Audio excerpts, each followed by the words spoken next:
Hello everyone, welcome back to the channel. आज हम class 10th history का एक बहुत इंपॉर्टेंट चैप्टर पढ़ने वाले हैं जिसका नाम है the making of the global world. क्या नाम है? The making of the global world. आज हम जिस दुनिया में रहते हैं वो एक ग्लोबल वर्ल्ड है।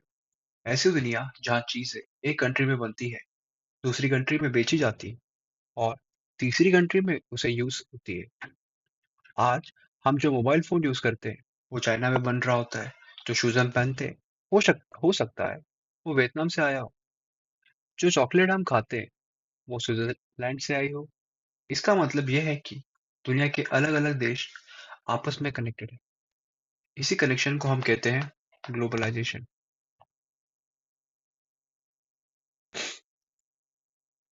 लेकिन ये ग्लोबलाइजेशन कोई आज का कंसेप्ट नहीं है या कोई मॉडर्न इन्वेंशन नहीं है। ग्लोबलाइजेशन एक लॉन्ग हिस्टोरिकल प्रोसेस है जो सदियों पहले शुरू हुआ था। इस चैप्टर में हम ये समझने वाले हैं कि दुनिया धीरे-धीरे कैसे एक ग्लोबल वर्ल्ड बनती जा रही है। यहाँ से ये, यहाँ से ये, यहाँ पर। ठीक है। क्या बनती जा रही है? Global world. ठीक है। तो इस प्रोसेस में ट्रेड, टेक्नोलॉजी, माइग्रेशन और वॉर्स का क्या रोल है और इसका इंडिया पर क्या इम्पैक्ट पड़ा। सबसे पहले हम देखेंगे मीनिंग ऑफ ग्लोबलाइजेशन। सबसे पहले हम समझते हैं कि ग्लोबलाइजेशन का मतलब क्या होता है। ग्लोबलाइजेशन का सिंपल मतलब है दुनिया के अलग अलग कंट्रीज का आपस में कनेक्टेड हो।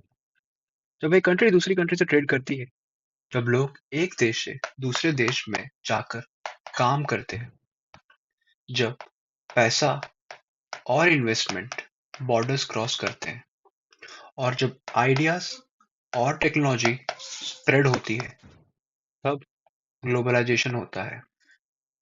ग्लोबलाइजेशन के चार मेन एस्पेक्ट्स हैं। कितने? चार। पहला क्या है? गुड्स का मूवमेंट। दूसरा, लोगों का मूवमेंट। तीसरा, कैपिटल या पैसों का फ्लो। और चौथा, टेक्नोलॉजी और आइडियाज का एक्सचेंज। जब ये सब चीजें एक साथ होती है तो दुनिया एक ग्लोबल वर्ल्ड बन जाती है। चलो, अब हम चलते हैं प्री मॉडर्न वर्ल्ड में, यानी 1500 से पहले के समय में। इस समय टेक्नोलॉजी ज्यादा डेवलप नहीं थी। ट्रांसपोर्ट स्लो था, कम्युनिकेशन मुश्किल थी, लेकिन फिर भी दुनिया बिल्कुल डिस्कनेक्टेड नहीं थी। कनेक्शन था जब भी। इस समय दुनिया को कनेक्ट करने का सबसे इंपॉर्टेंट रोल था ट्रेड रूट्स का। इसका ट्रेड रूट्स का। इन ट्रेड रूट्स में सबसे फेमस था, सबको पता, चलो कौन सा? Silk route.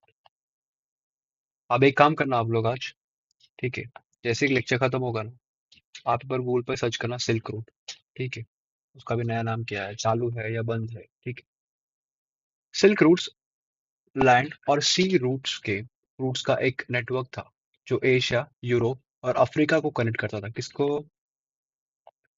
एशिया, यूरोप और अफ्रीका को। इन रूट्स के through silk, spice, textiles, gold और सिल्वर जैसे वैल्यूएबल गुड्स का ट्रेड होता था। चाइना से सिल्क यूरोप तक पहुंचती थी।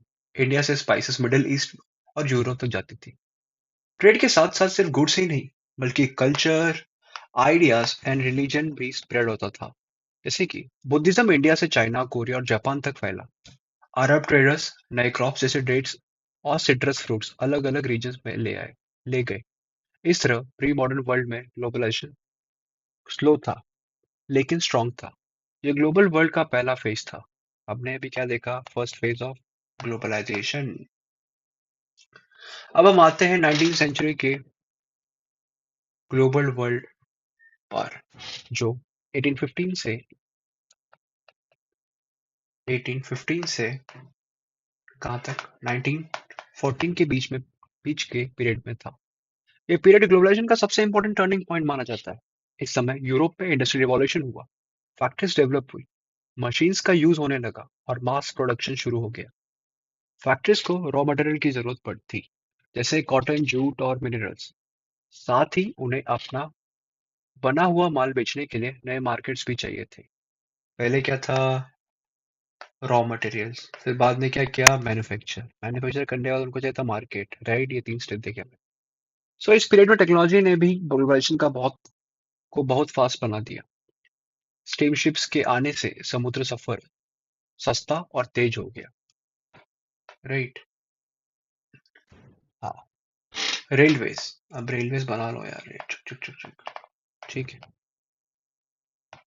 हाँ, रेलवेज के जरिए रॉ मटेरियल्स इजीली पोर्ट्स तक पहुंचने लगा। टेलीग्राफ के जरिए मैसेजेस कुछ ही मिनट्स में एक कंट्री से दूसरी कंट्री तक पहुंचने लगे। इस सेंचुरी में फूड ट्रेड भी बहुत इंपॉर्टेंट हो गई। यूरोप की पॉपुलेशन तेज गति से बढ़ रही थी। ठीक है। तो यूरोप है, वहां की पॉपुलेशन है जो कि बढ़ती जा रही थी। इस प्रॉब्लम का सॉल्यूशन था फूड इंपोर्ट्स।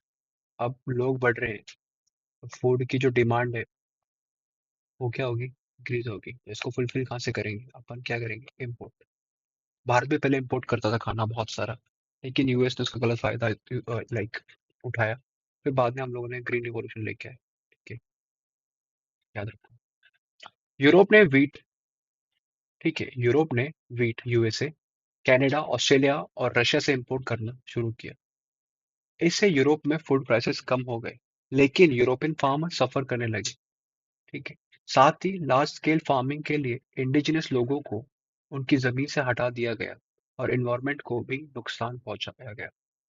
देख रहे हो। Good.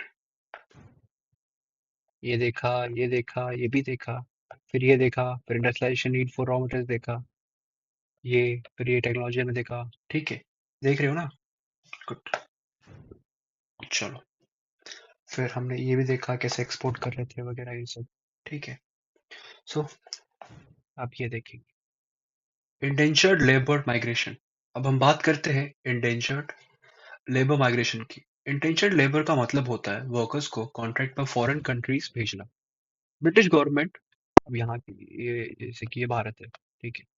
अब भारत के कुछ वर्कर्स हैं, उन्होंने ब्रिटिशर्स ने क्या किया, अलग अलग देश में अफ्रीका अफ्रीका को भेजा, यूरोप में भेजा, फिर या फिर एक मिडिल ईस्ट में कुछ भेजे, साउथ ईस्ट रीजन में यहाँ से हमारे यहाँ से लेबर्स गए थे।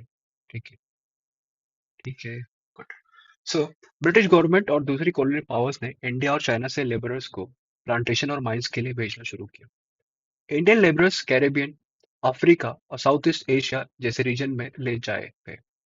उन्हें शुगर प्लांटेशन, कौन सा plantation, sugar plantation, tea gardens और रबर प्लांटेशन में काम करना पड़ता था। वर्किंग कंडीशन बहुत हार्श होती थी, वेजेस कम थी और काम ज्यादा था। इसके बावजूद इंडेंचर्ड लेबर माइग्रेशन का एक कल्चरल इम्पैक्ट भी था।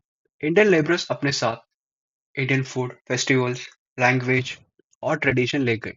इस तरह इंडियन कल्चर दुनिया के कई पार्ट्स में स्प्रेड हुआ। ठीक है। अब देखेंगे the inter war economy 1919 to 1939। The inter war economy and great depression. तो फर्स्ट वर्ल्ड वॉर कब हुआ था, 1914 से 1918। याद है क्या। हाँ, तो फर्स्ट वर्ल्ड वॉर के बाद यूरोप इकोनॉमिकली वीक हो गया। यूएसए दुनिया का सबसे पावरफुल लीडर बन गया।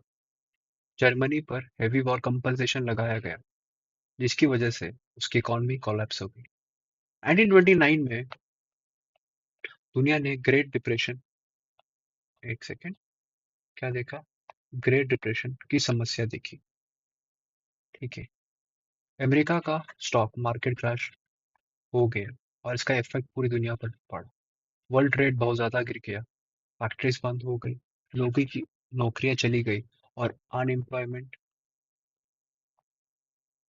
क्या हो गया, बढ़ गया।